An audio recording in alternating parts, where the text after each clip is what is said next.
Never say old in my company. We are coming for you. Okay, old and Christal just don't go together. Hello, everyone. Welcome to Mindset Profits. If you haven't subscribed or liked or even clicked the notification bell for this channel, something is wrong with you. Where have you been? You really have to click that dial because we have amazing content for you, things that you can learn from as an entrepreneur, in your career, in your personal life. This is a space where you can develop yourself in so many ways possible. I'm Maseho Malapile, and yes, we did listen to your comments. One of you said, you know what, Ntando, if you were to look for another co-host, how about you get Maseho? Yeah, well, I'm here. I am here by popular demand. By popular, I mean one comment. But at the end of the day, I'm here, and that's all that matters. And today, I'm not alone. I'm with our very own favorite. And I say that with a nice smile because she is our favorite. The whole South Africa, the whole world, even America likes her when they watch her on Showmax, The Ultimate Girls Trip, The Real Housewives of Johannesburg. Ladies and gentlemen, right here with me, I have Christal K, who's our beautiful actress, lawyer, beauty with brains. Raskill, rare jam, but you can still find it. Hello, wow, Christal. hello, and thank you for that amazing introduction. I must say, I feel very privileged to have that being spoken over my name, so thank you. Wait, I forgot to introduce somebody else. We also have Chanel. The most expensive bag. Of course. It takes a lot of hard work to own that bag, guys. Chanel's my co-brand, of course. How are you doing? No, I'm doing very well. Even better to be here. Thank you. You look so beautiful, by the way. Thank you so much. You look so nice, well prepared for the podcast. A little birdie said, I don't know why people apply makeup when they come to podcasts. Please tell them image is important. Hey? Oh, yes. Especially for a lady. I'm an image consultant as well, by the way. I have been that for many years. And I have to say that image is everything. And you get very far in life if you look good and you feel good. A lot of people don't know that. Is 100% true. A lot of people don't know that. Well, I'm telling you, as gospel, as someone with no filter, always tells the truth. If you look good, you feel amazing. And if you feel amazing, you just naturally step out there and make a difference. Christal, let's make a pact. Authenticity today. Yes. No filter. Brutal honesty today. Of course, always. Always. Okay. So for in case you didn't know, this episode is recorded after episode 4 of the Ultimate Girls Trip was released, and there's a lot of things that people would like to know about Christal. But before we get deep into so many things, Christal is an amazing person with beautiful brains and a beautiful heart. And today we're going to tap into a lot of that side of her. So before we go far, tell us a lot about yourself. And I know most probably we've heard this multiple times. We saw you on You Magazine, I think it was last week, with the article that was released. There's a podcast you did last year. Probably you're going around doing podcasts and radio interview, TV interviews. But what we want to know now is, who are we talking to? Where were you born? Which school did you go to? Who was your first lover? Things like that. Well, that's always going to be interesting to know, isn't it? And I've got a story about everything because honestly, my life seems to be a movie, just on screen and off screen. Okay. I've had the drama, I've had the loves, the highs, the lows, you name it. And I have done a lot of different things. So, you know, I started out in a beautiful little town called Durban, like you guys might know about it. Hello, and I was always the mermaid girl. I lived by the sea. I had a beautiful house that my dad bought, and he always looked after me like a princess. Okay. And yes, I didn't have sometimes the easiest childhood. I had things that were also difficult to deal with, and it wasn't smooth running, but my father was always there for me, and so was my mom. My parents didn't always have the best marriage. They like had their little rows almost every day that I had to deal with. Okay. But I have to say that I knew I was loved, and I think that that's something very special and every child needs. And like I said, I had a beautiful house by the ocean.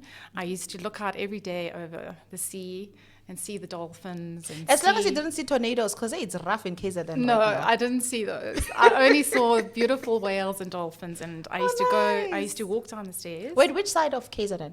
This was actually not the good side. This was the bluff side. So I'm rough and tough, and I come from the bluff. And then she rhymes. No wonder why she's a musician. So now you know, don't mess with me, people. Don't mess with me, ladies. There's a story about a ring. We'll get to it. We won't tell you why I always wear a ring on my middle finger now. Anyway.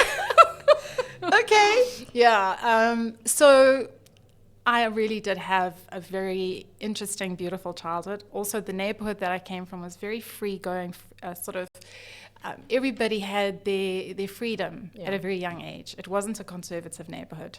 So there were lots of surfers, there were lots of, we started surfing when we were 10 years old, 11 years old, using the ocean as a means of fun, and it was just amazing. And I had my own motorbike when I was 16. Ooh. I used to drive to school. It was actually a little scooter, and that gave me a lot of freedom. And I had, a lot of good friends at school, very happy childhood.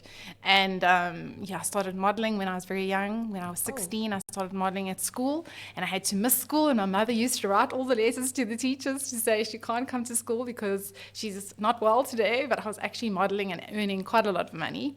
And I was doing commercials, I was doing magazines. I was already in You magazine and all of those Fair Ladies and Feminists and that from a very young age. Okay. So you've always been on the limelight, basically. Yeah, you could say that. I was in Galia, the advert, with the 3 top supermodels at the time in South Africa. So, I guess I've always been there with the beauties. And then the brains, I like to think I had brains, because now everyone told me I mustn't settle for modeling. It's not a good thing to do. Absolutely. You need to do something more solid. And because I did well at school, I must study further. So what I did was I once went to a moot court. Where? Which is a place that you go when you're doing a mock trial. And I don't know if you know what a mock trial is. So I did street law at school. And we then did a mock trial. And you know what you do in a mock trial? You actually play your part as the lawyer, whoever you're going to be, the defense lawyer, the prosecution, or whatever. And then also you have to write your own arguments, So I had to do the closing arguments. I had the big deal to do. So you're the mic drop girl. So I had the biggest speech to do, which was the closing arguments in this murder trial. And I did such a good job that by the end of it, because I got up and I had to say the speech and walk up and down and everything, by the end of it, I had the people in the audience all clapping, and they all came to me and they said, "You've got a future in law." And there was one American lawyer actually that came to me, specifically a lady, and she had such an impact on me when she said that I thought, now I know at 15, that's how old I was, what I need to do. So, I've got this interest in, I was already modeling when I was that age, but now I knew what I needed to do as a proper career. And I went and I told my mom that day, and we were so excited. And then that was it. It was honestly written in stone. I never looked back. But the thing was, what I realized later on in my life, the reason why I decided to become a lawyer that day was because I was acting. I was acting as to be a lawyer. And everybody was clapping, and the whole situation was really... It was like a situation of watching LA Law or something like that on TV. Hang on. Wait, time out. Yes. So basically, you became a lawyer because you enjoyed acting like a lawyer, but not being a lawyer. That's right. Because my word. You could say that. And you went to school for that. I did everything. I based my whole life on that, and I based everything on that. Because, look, when I was doing the actual mock trial, I was doing the law. So I had formulated my legal arguments as my own. Nobody assisted me with that. I had written, "Ladies and gentlemen of the jury, today the facts speak for themselves. You will see that this man was there at the time of 10/24. You will also see that he was wearing these clothes, and these clothes are now here, Exhibit A, Exhibit B. You see? So it was real. It was all about putting the facts together and talking and doing all the things that a real lawyer would do. So that's also why I was encouraged to pursue it. But if I think the real essence of it was really acting, because I was acting as a lawyer and I'd written my own speech. So what do reality stars do? Reality stars write their own speech. They talk their own speech. They don't get a script. And we act as ourselves. We're acting, and we do play up for the camera. I don't care what anyone says. It's not scripted, but we know we're on TV. Yeah. We know we can let loose a little bit more than if we're sitting in this boardroom. Do you know what I mean? Yeah. So really, that was a big decision in my life based on a mock trial. And I can't say that you don't need those skills as a lawyer, because you do need to be able to act. You have to talk. You have to formulate arguments. So I was a lawyer for how long? 10 years I studied, and another 11 years I was actually a practicing advocate, attorney, and legal advisor. Did you enjoy it? I did enjoy it, but I was a little bit of a fish out of water, as you can imagine, especially since I came from Durban and I was in Joburg. No, just kidding. But the real reason was because my personality is so colorful. Yes. And to live and work in a situation where you have to wear black and white every day, you have to speak only And one it's not sentence you.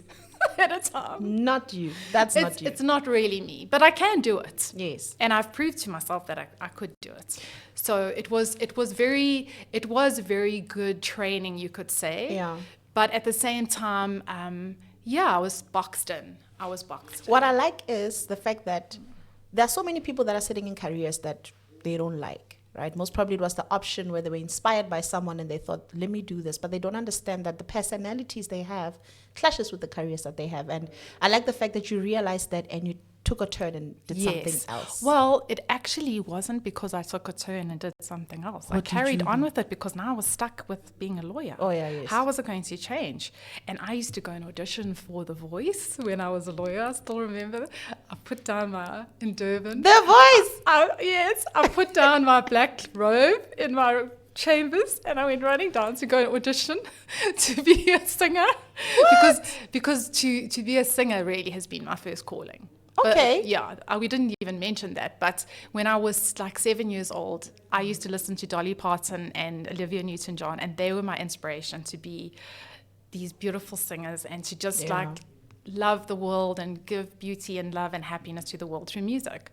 And I do write songs. I have released quite a number of songs, and I intend to follow that path still in my future. So the thing is that I went. And I was still, while I was an advocate, I was actually going and actually like standing in that line to be in The Voice. You were living your passion. I was. You were living your I'd never given up. And you know, that is one thing about me I can say. And, I've been through trials and tribulations. I'm not always the best at everything that I do, 100%. And I mean, whenever people have seen me on TV, they've seen me so many times, like cooking badly and like getting messed up and getting beaten up. You were doing it. Nah, Christal. You're also cooking badly. I was cooking. Did you ever watch Come Down With Me? I need to go watch it. Okay. I don't watch TV for you. Everyone knows there's a show for celebrities as well. There's a specific one for celebrities called Come Down With Me. And just after the first episode or the first season of The Real Housewives, I was in that. But anyway, I'm digressing. But what I can say is that I've been seen on TV to do like everything crazy and wrong and whatever. Yeah. And I think that's almost my trademark. But what I can say is that I never give up. And you know what? I think it's so important to understand that, because the minute you give up, that's when you've really failed. Absolutely. It doesn't matter if you don't sing the best, you don't dance the best, you don't whatever, or people laughing at you. It's okay. And you've got to laugh at yourself. That's very important. Sometimes you have that cry about it, but then you can laugh a little bit later about it. We fall down, very but we important. get up. We fall down, but we get up. That's so all that true. matters. Yes. So tell us about your love life, Christal. Let's start from the beginning. Okay, have you got 3 hours and another day? Yeah, we might. We might have 7 hours even. Okay. So tell us about your life. Let's start from the beginning. Okay. Some of it's quite sad, and I'm not going to hold back. I'll let you know about this. I'll try and keep it as clean as possible. Okay, so my first real boyfriend I had when I was 13 years old. Okay. Well, he was a crush, but he was real to me. Okay. And anyway, I told my best friend, Tamlin, that I was absolutely in love with him. And he was very handsome. He looked just like a movie star, really. I think all the girls at the beach just loved him. Anyway, so Tamlin went and told her brothers that I had a crush on Lawrence. So Lawrence heard about this from the brothers, that I was so in love with him. So guess what happened? What happened? The very next day, I got a call from Lawrence to say, Christal, will you be my girlfriend? Really? Yes. So Christal, you're lucky you got a call. So where we come from, there was a letter. It's a note, right, this big, and they would write, "Be my girlfriend, yes or no." You must take the right one and return the letter back to the guy. So at least he called you and he asked you. Yeah, no, he did call me, my got my goodness. number, and he called me, and I was absolutely ecstatic. I can't explain the emotion that I felt at that Can you young imagine? age. It's your crush. It's the first time I felt that feeling, and I actually got a Ooh. call from the man that I'm so in love with. Then he was a boy. He was a just boy. yeah. He was 17, 16, 17. I was 13. Anyway, it always starts well, doesn't it? Yeah, they all do. They all start well. Until.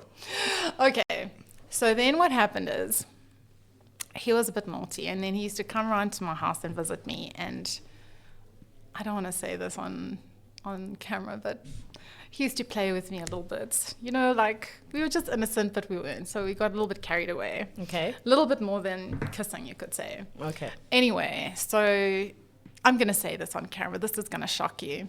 So now what happened is that we carried on seeing each other for maybe a month or so, Okay.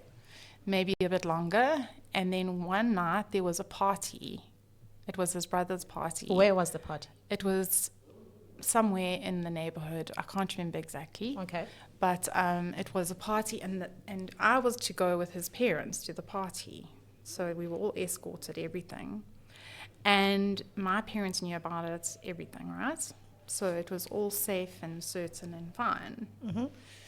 Anyway, I think at that age I was having like maybe one glass of wine I was allowed to have, which I probably shouldn't have had. But anyway, that had nothing to do with it really. Because let me just say that,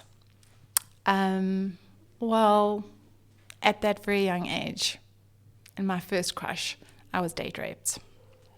So your crush, the person that you At that liked party so much. with his parents downstairs, and he took me to a room upstairs, and I was date So raped. basically took advantage of you because you were younger And I was than saying, him.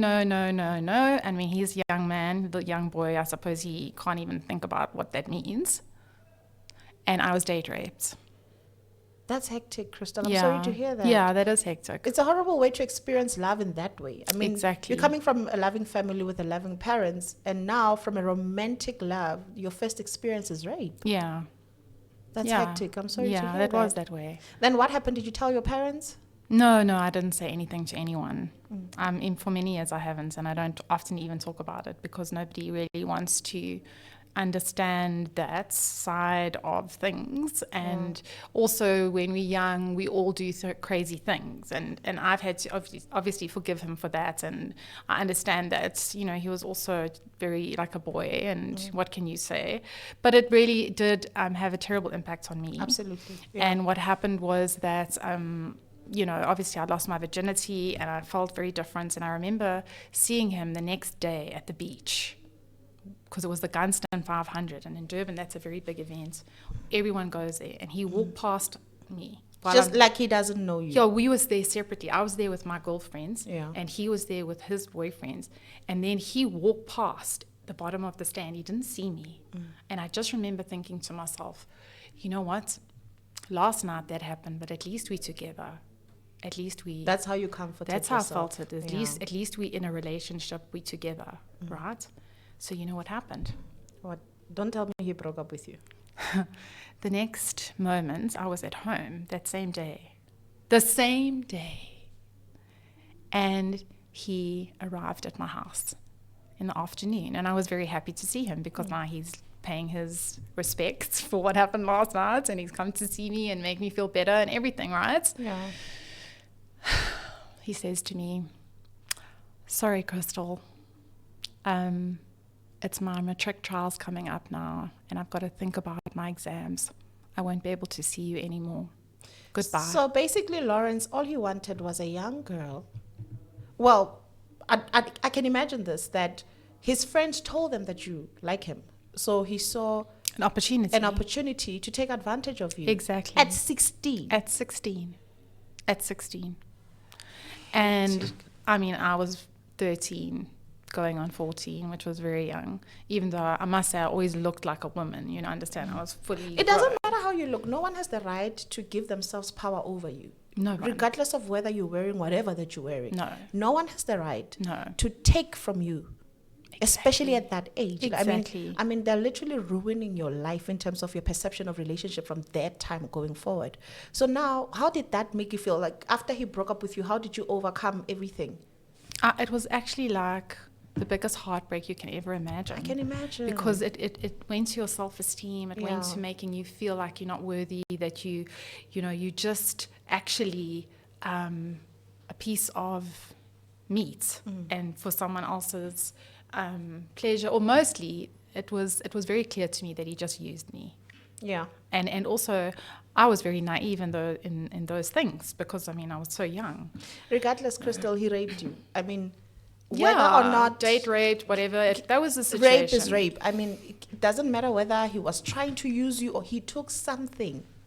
That's right. He took away from you something that you can never get back. That's right. But it didn't end there. Oh my word. The story goes on. Oh, okay. I think we should have gotten coffee or something. That's what I said. How long have you got? So Oh no, we have all the time in the world. the story actually goes on Okay. in that I had a very pretty friend at school. Her name was Monique. And actually Monique and I are still friends to this day. Oh, that's nice. Can you believe it after all of this? Okay. I had a very pretty friend and we were besties, like very close at most of our school years. And anyway, even my dad would comment on how beautiful Monique was. She was just like that girl, the golden girl, you know, the blonde hair, the blue eyes, just beautiful. Anyway, so I was never jealous of her. I loved her, you know what I mean, as a friend. Anyway, you won't believe what this guy did. He after having me, he went straight to her, and he was with her, but he wasn't there for one thing. He had a relationship with her for years, and they went out for years, and her and my friendship could never be the same after that. You know, understand? Are you serious? Yes. Wait, did you tell Monique what Lawrence did to you? She did know about it. I think I did. But tell she her. still carried on to have a relationship with I Lawrence, knowing did tell exactly her. what. And you know what? The one day they even came to my house, and I was there, and they both visited me. How's that? And I was still nice to both of them. Isn't that weird? No, but that's insensitive. That's weird. Anyway, so years later, and I'm talking about literally a year and a half, 2 years back from now, I had a lunch with Monique. And guess what? What? She apologized to me about that whole thing. At least. And she had tears streaming down her face about everything that happened, about that whole scenario. And you know, it wasn't really her fault.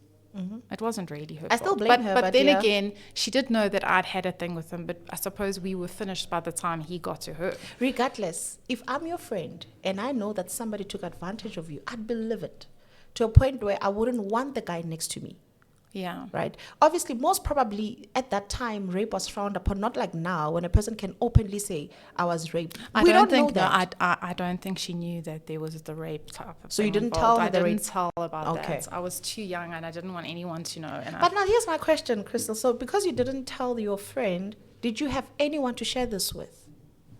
No. How did you survive? I think, you know, who I shared it with was my boyfriend after that. Okay. And he was amazing because he came to my rescue after this guy. Okay. And he was a real guy and he really What's his loved name? me. Let's shout out to his him. name was Darren. Oh, hey, Darren. Darren, yeah. Job well done. He was a really cool guy. Like he actually lived up the road from me where I stayed. He stayed in a couple of houses up the road, and we were almost like inseparable. For 4 years we stayed together. Yeah. And yeah, everyone thought we were going to get married, and I think we were just too young. And we had like buddy love though. It wasn't so much like a romantic love. It was more like a brotherly sister love, but in a romantic way. You get different types of love. You know, you get some loves that are like very lovey-dovey, like put on a pedestal kind of love. Yeah. And then you get other loves that are like chummy loves. You know what I mean? Okay. Yeah. Friends. Okay. So I think it also depends where you are in your life as to maybe what love that you need and what love you get. And sometimes you don't get any love because you're looking too hard or you're chasing it too much. So from there on, after how long were you then married? How many times have you been married? I've been married twice. Oh, lucky you. Yeah. So you got married twice. So how long after did you marry your first husband, and where did you meet, and how did you meet him? Oh no, that came many years later. No, like we just have to go back and go through all Oh, of my my goodness. relationships.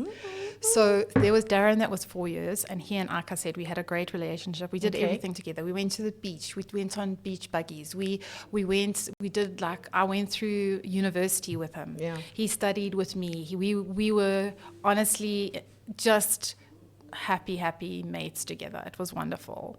And I was always with him at his house and with his parents. They loved me like a child. Yeah. And my parents knew him. He used to spend time with my brother. My brother was very sick when he was young, and he died. And Darren spent so much time with him. Yeah. And was there for him during his last days to give him fun times, and make him feel not alone. Yeah. So he was a very special person to me, and he still is. I mean, we haven't kept in touch, but I do know that he's doing well. And then after that, I met a guy called Dino Zakelio. Oh, I mentioned his whole name. Anyway. Internet knowing you very well. You're going to look for him. Yeah, Don't. please, because Dino was Don't. actually, when you're young, you meet the love of your life. So he was literally the love of my life. Okay, he looked. Christal, you have one life. How many loves of your lives do you have? Oh, I've had lots of lives. I have one life. I don't know. I'm beginning to think I've got many lives, and maybe even past lives, but we won't go into that. But do you know, he looks a lot like the first guy that actually had raped me, and that You mean physique-wise? Yeah, looks wise. Okay. He had the same looks. You tend to go for the same types, don't you? Yeah, that's true. Yeah. That's true. And anyway, he looked like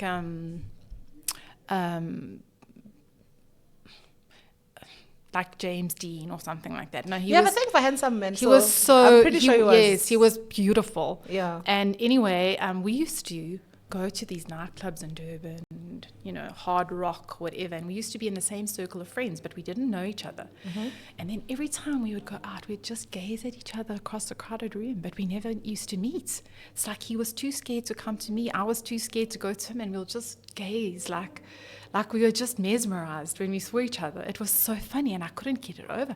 And I couldn't talk to anyone about it because they think I'm crazy. But it really was like that. By the way, it's common, just that people don't talk about it. Yeah. It's very common. Yeah, well, it certainly was. It was beautiful. It was absolutely amazing. Mm. And then the one night I saw him out, and he was talking to a person that I knew. It was a girl that I knew from varsity. So I thought, no, this is now, I've got to make things happen, yeah. So I walked over and I started talking to her, and I was like, oh, hi, how are you? And like acting like she's my big friend. Because you wanted to find out who's this guy that has been eyeing you. Yes. I had to get close to him to see, now, is he going to even talk to me or Is he say a muy something? fair or not? What's going on with this person? Because I was just so attracted to him. So he looks at me again, and I looked at him, and then it was almost too much. And then I don't know who actually said the first words. Maybe it was me, maybe it was him, I don't know, because he was a very shy person. Yeah. And I'm very extroverted, so it comes easily to me to say how I feel, as you can see. So anyway, what happened was we started to talk, and it turned out that he lived 5 houses down the other side of the road where I used to live. And we stayed out of town, so it wasn't a central place. And it was quite amazing that he stayed there. So we started to see each other, and I can't tell you how happy I was. I was the happiest girl in the whole universe. You love love, eh? I do. You love I love, do. You're yeah. right. I really do love it. And You're not like private investigators when they're in relationships. They always check, is he tall enough? How many times did he text me today? How many times did he say I love you today? You're not like that. You're very free when you're in a relationship. And I give of my whole heart, and I don't expect everything back. It would be nice if I got, but I just really want that love back. And I think maybe it did come from, they always say you got to check your childhood to see why you are the way you are. But let's be fair. You were in a loving family, so you would identify what love looks like. So hence probably why you loved the way you did, because based on how you were raised, you knew exactly what love looks like. That's true. And my father always made me feel like I was a princess. Absolutely. And that I was worthy of love. And he used to buy me the most beautiful jewelry, even though we weren't so rich. He used to go and buy me jewelry, and he used to give me like allowances for clothing. And he took me out to the Blue Room restaurants, which is in town now. It's the most expensive restaurant that you could ever take anyone to in those days. It really was where all the gold barons and everything used to take their wives to and everything. And here my dad was taking me when I was like literally 12 years old, 13 years old, on this huge date. And there was silver cutlery lined up from table to table, like from the edge of the table to the edge of the table. And there was butlers just there waiting for our every need and everything, and it was really special. So yes, I had that, and I think that also gave me a lot of faith in men and belief in men, even though I'd had some very, very bad experiences and some other experiences that I wouldn't even want to say, but other than the fact that whatever happens to you, no matter how young and no matter how you've been abused, there is always hope and there's always love.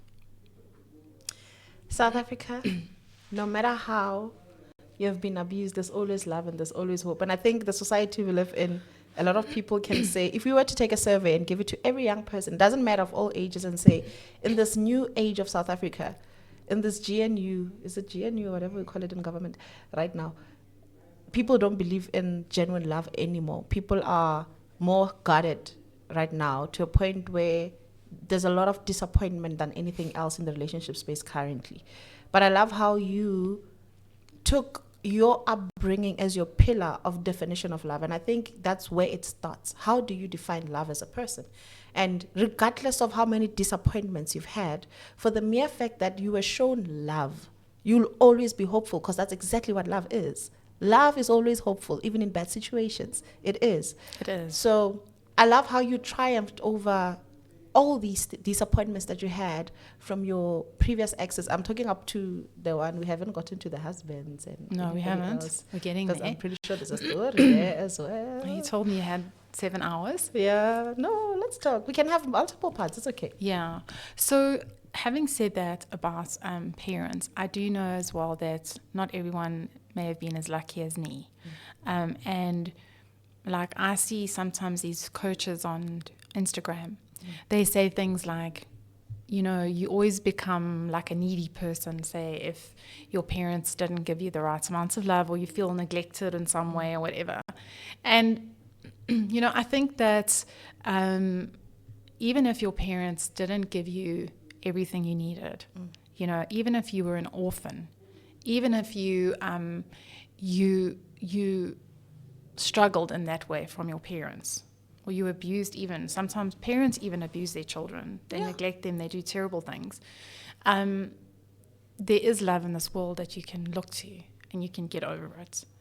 Don't feel like you wounded and you're gonna never survive, because I think it's very important to understand the biggest love, and who said that, the biggest love that you can ever have is with yourself. Despite all your romances and all your loves and everything, it's an outpouring. Your loves for other people and your romance loves should be an outpouring of your love you have inside of you. Absolutely. And if you don't love yourself totally and think you are absolutely wonderful, how are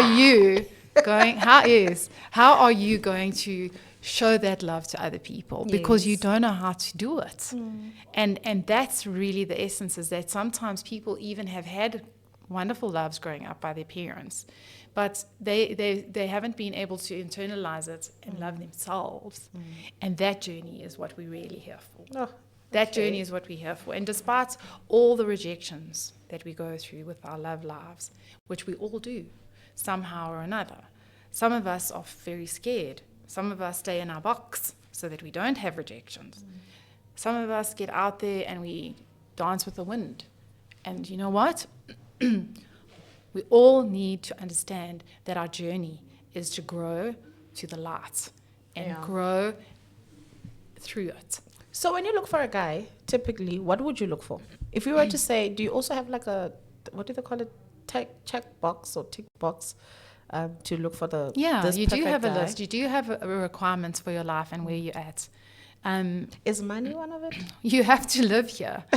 You know. The thing is that honestly, if I meet somebody that I really connect with and I feel that love for, money is something that is what we all need anyway. Absolutely. Is that we need to sew together. We need to build together. We need to understand, okay, he's not in the best place. Maybe I'm not. Maybe I also need to be working and growing and getting richer. But it's not about being rich. It's about living. It's about being together in this world. And love is being rich. So between love and money, you choose love first and money later. Yeah, always. But I mean, if it comes with the money, hey, I'm not going to say no. You know what I mean? I'm not going to say no. I'm going to say this is fabulous. This is wonderful. This is going to also help the situation because then there's ease, there's wonder, there's lots of extra things. To be fair, you even get to do the things that you enjoy with the money that you have with this person. Right. So I'll tell you this, and it's a beautiful story, and I can only ever hope that he's okay today because he was probably my biggest love of my life. And he had so much money. Boyfriend or so husband? Much money. Fiance that was supposed to become my husband. Okay. Number one. Okay. He was supposed to be my husband number one. Okay. And what happened was there was an evil woman that got in the way. And I won't mention her name because she's very well known as well in this country. Of course, not as well known as me, but she is a person that is well known. And let's just say that, I'd rather not say anything. But what she did was she actually got in the way of me marrying him. And how she did it was she... was she your friend at that time or just somebody you knew? No, we were not friends. And she, when the entire time that I was with him, which was a couple of years, she used to spy on us. She used to know exactly where we went. She used to know what we did. She used to even try and get into the mansion. Which mansion? The mansion that we know? That I lived in with him. Okay. This was, like I say, we're jumping now. We're jumping way ahead of time. But what I just wanted to make a point was, and maybe we can come back to this, is that he was my biggest love and he had the most money, but I would have been with him without the money because of the way that he loved me and was with me and everything. And that's the thing. And also with him, you know, he's such an incredible person that you'll know and just understand that he's a creator. He would create more. Do you know what I mean? So whether a man's down or up, whatever, it's about the man. It's not always about the money. And that's the thing. It's like women often look for the money and then they don't look at the man because it depends on the man to be successful as well. Is he well known? You know what I mean? Do we know him? Yes, we do. We do know him. It's possible for us to Google him. Yes, definitely. Okay. Yeah, I was about to ask, what's his name? Maybe I should come out with it. I'm wondering about any backlash from the Mafia, though.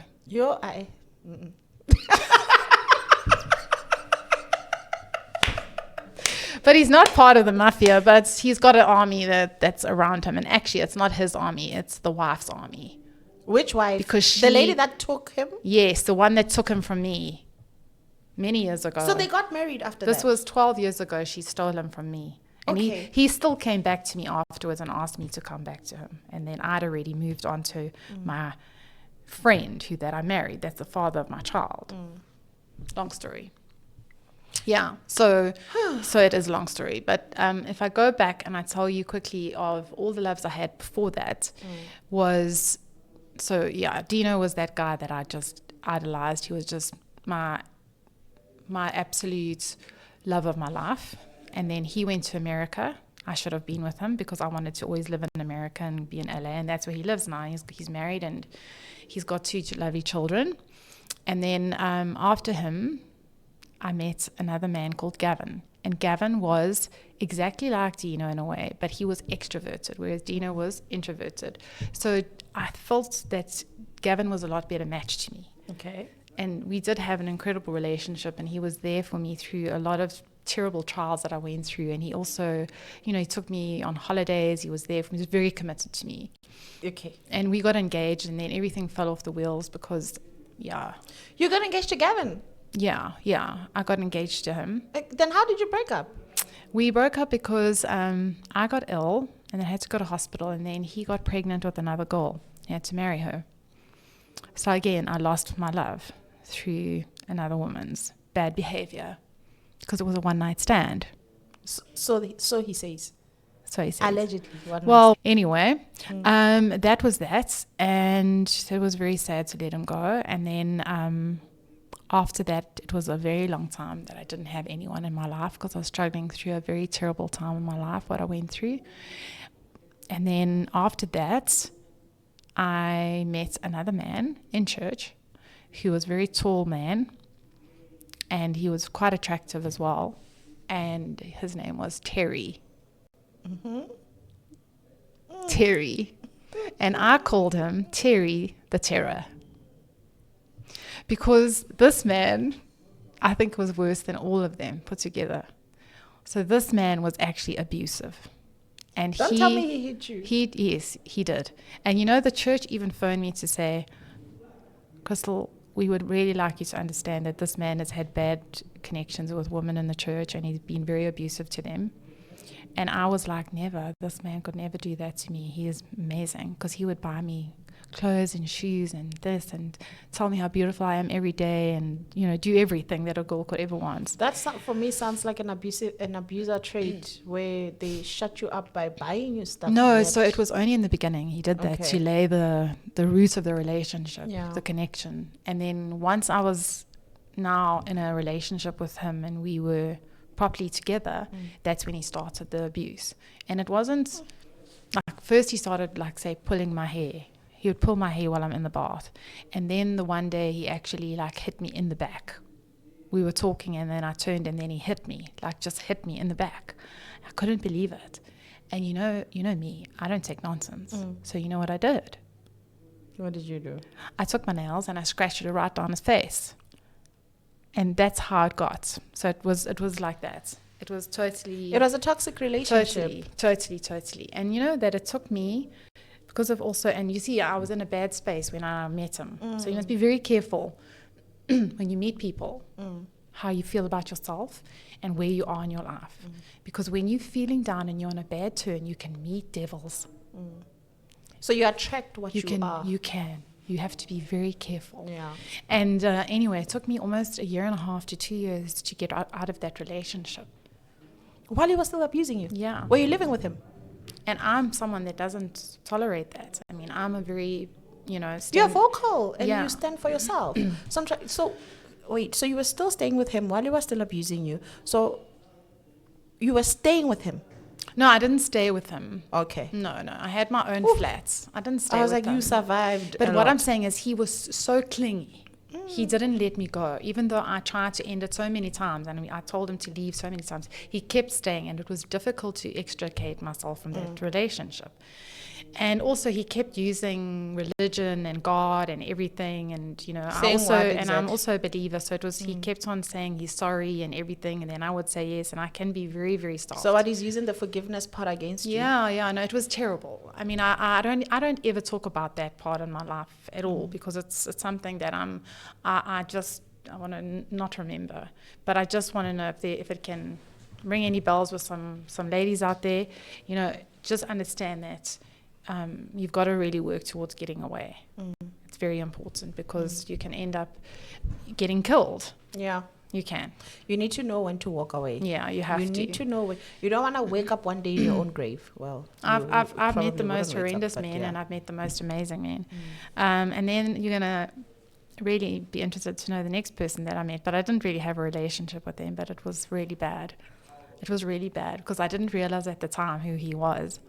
So just after I was finished with this Terry the Terror, the abusive guy, I then started dating.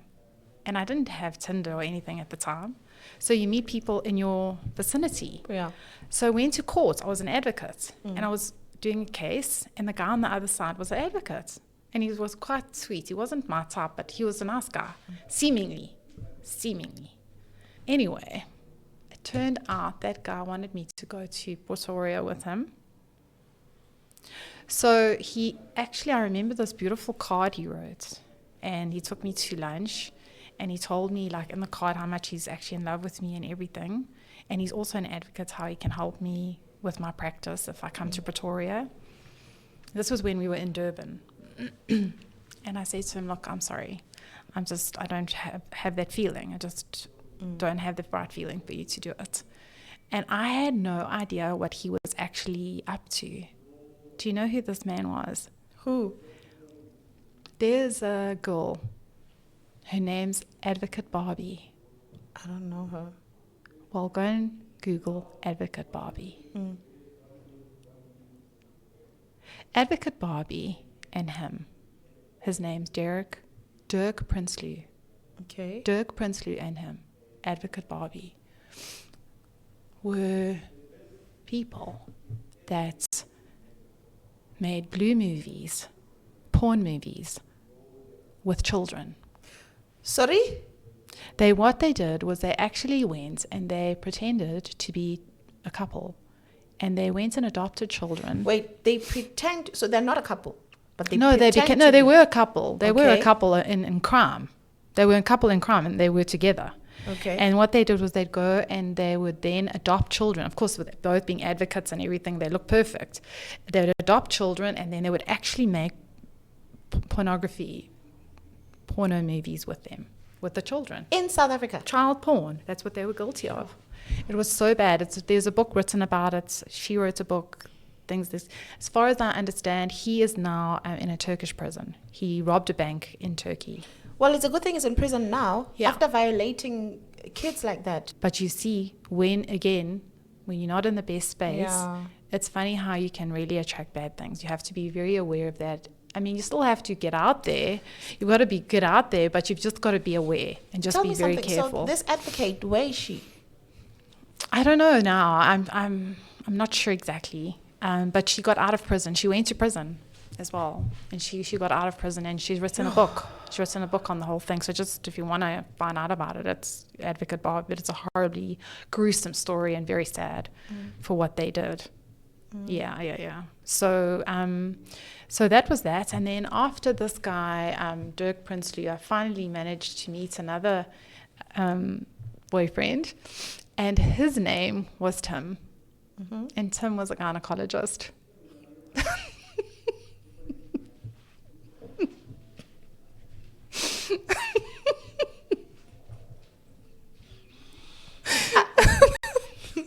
Okay, yes. Gynecologists are amazing, by the way. And I'm laughing because I know what's going through your mind. But actually exactly that did happen. So I went to the gynecologist one day, and guess who was? It's the gynecologist. I actually, to be honest with you, I feel comfortable when I consult more with a female gynecologist. I don't know how would I be. Really? Yeah, I don't know how would I be. No, I don't. Because my gynecologist is in, I forgot the name of that hospital, and she's amazing. Right? I don't imagine being. No, it feels unnatural. It feels with a woman. Yeah, it's natural to be with a man, not with a woman. Yeah, that's true. It's more of, from a gynecologist perspective, I'm a little bit, I don't know, I feel more comfortable. It's similar with GPs. I'm more comfortable with females than I am with males because at least I can express and explain myself better. I don't know. It's just a preference that I No, have. I've never had a gynecologist that's a woman. I don't think I would like that. I don't know. Okay. I don't know. I don't think it really matters, but it's just everyone has their preference. So- Yeah. But anyway, I went to my gynae, and he was the male guy, and I was referred to him by somebody, and I went there, and this was in La Lucia in Durban, very nice area and everything. And I was at the bar. I was working as an advocate at the time, and I went there to see him, and he was so good looking. I was like, no ways. Now I'm got to take my pants off for this guy.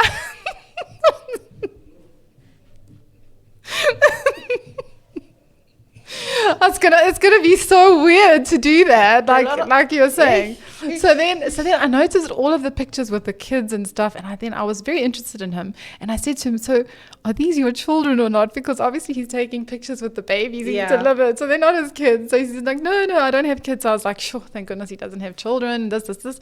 So then I get on the table. Of course, he's got to do the whole examination. I didn't really mind. And then he finishes, and then off I go. And I just thought to myself, oh, well, what a nice looking doctor. It's interesting. You don't always find them. So then what happened was I went back to my chambers the next day, working. And the phone goes, I answer. And then he says, "Hi, it's Tim, the gynecologist. I wanted to die. I thought I was going to die. I thought I had cancer. And I thought that's why he was actually calling me to say, Christal, you've got something wrong." News. So then, yes, because only a doctor will phone you the next day if you've got some problem. Like, you've got to come back. Tim and they like you. And then the words rolled off his mouth. "Would you like to go for coffee?" And I was like, I actually just can't believe what just happened and what I'm hearing. The gynecologist I went to yesterday wants to see me, and have coffee. This is hysterical. I'm sorry, the way you put it is quite funny. The gynecologist that I went to see yesterday wants to go out for coffee with me. No, it was actually quite funny. Okay. Anyway, and then it was like, well, at least he's checked me out first. He knows what he's dealing with. Anyway, he obviously likes what he sees. So then I went to have coffee with him, and we really got on like a house on fire. And then Tim and I ended up in a relationship, and we fell in love, and we were together for, I think, almost a year and a half, 2 years. And then it ended because I had to leave Durban. Okay. And come to Joburg for my career. Long yeah, so then vibes. we split up. Where were you working? When you were coming to Joburg, which company were you working for? I was working for myself as an advocate at the bar, and then I got offered a position in a law firm, and it suited me because it was very inconsistent with the work at the bar, and it was very tricky, very challenging. And then I was also a qualified attorney, so I could get a normal job. So then I was hired in a Jewish law firm here when I first came up, and that was very. That's where your Johannesburg journey That's started. when the city of gold called my name. Yes. Where the gold And the journey never ended. But all I can say was the guys in Joburg, they didn't compare to the Durban boys. That's all I can say. I wouldn't know. But And you know where that is. It's not in the money. Like, you asked me about the money again.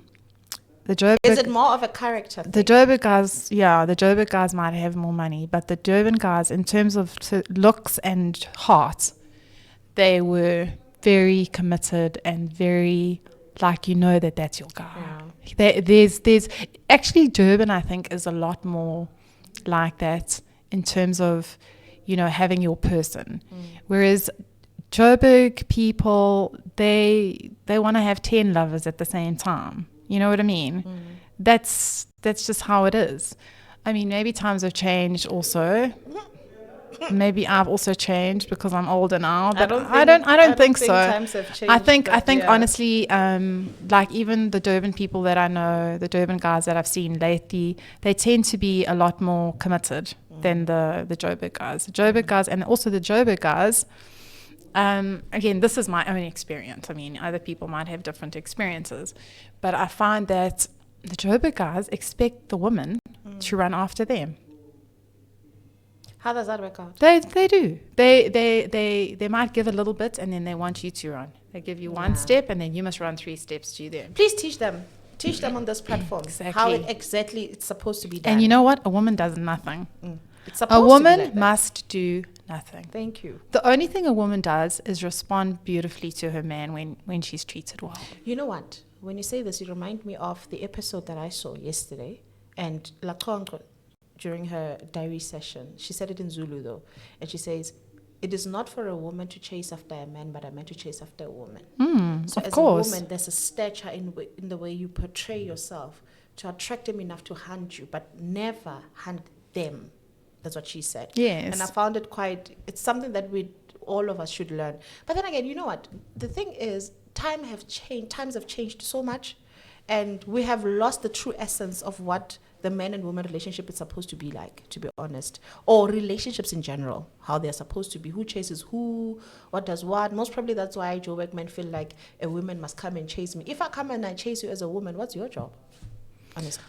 Exactly. And I just think that it hasn't changed. No, I don't think so. I think it has gotten worse, to be honest. I think that times have changed. Yeah. And I think that cars have changed. And I think that technology's changed. Absolutely. But the relationship between a man and a woman has stayed the same since Adam and Eve. And that will never change. And I think that women try and chase a man, they try and win his heart, and that's for the man to do. That's the thing. And also, if a man doesn't like you or love you, there's nothing you can do that's going to change that. It's either there or it isn't. Absolutely. You can't force a man to love you. Absolutely. And I don't think a man can force a woman to really love him either. Yeah. But actually, that is debatable.